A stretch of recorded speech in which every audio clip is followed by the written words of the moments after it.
আপনার যা position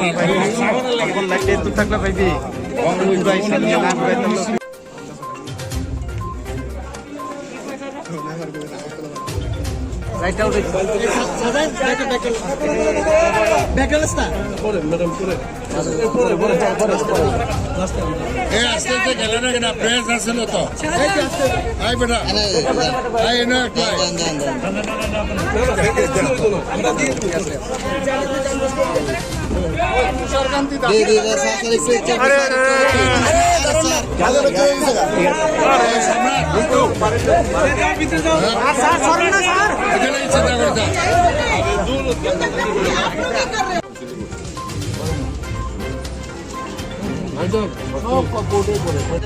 political prisoner একটা অ্যাপ্লাই করা লাগে হাকিমে যদি ইয়ে করে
রাজ্যের শুভবুদ্ধি সম্পন্ন মানুষ, শান্তিপ্রিয় মানুষ, গণতন্ত্র প্রিয় মানুষ, তারা আমাদের প্রতি সহানুভূতি থাকবে।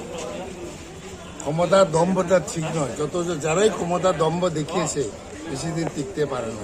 সারা পৃথিবীতে আমরা দেখেছি এটা একটা দম্ভ না। সাধারণ রাজনৈতিক মিটিং মিছিল করবে, এটা মিছিল মিটিং করতে যাবে, মিছিল মিটিং আক্রমণ করবে। শুধু আমরা না, সংবাদ ভবনেও আক্রমণ করেছে, আগুন দিয়েছে দিন দুপুরে। অন্যান্য পলিটিক্যাল পার্টির অফিস আগুন দিয়েছে। আমাদের 44টা কংগ্রেস অফিস তারা দখল করে নিয়েছে।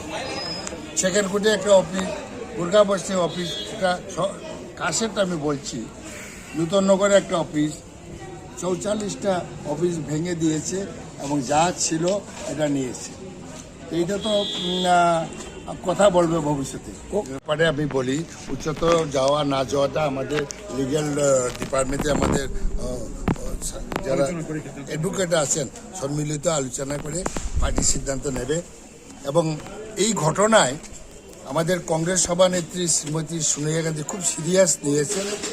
একটা ফ্যাক্ট ফাইন্ডিং একটা টিম পাঠাচ্ছেন আগামী 2 তারিখ, এবং ওটা সারা দেশে কিন্তু এটা পার্লামেন্টে পর্যন্ত ওটা তোলা হবে এবং খুব সিরিয়াস নিয়েছে কংগ্রেস পার্টি। এই 2 তারিখে আসছে। এখন আপাতত আপনারা উচ্চ আদালতে যাচ্ছেন না? আমরা কালকেই ঠিক করবো, কাল পরশু মধ্যে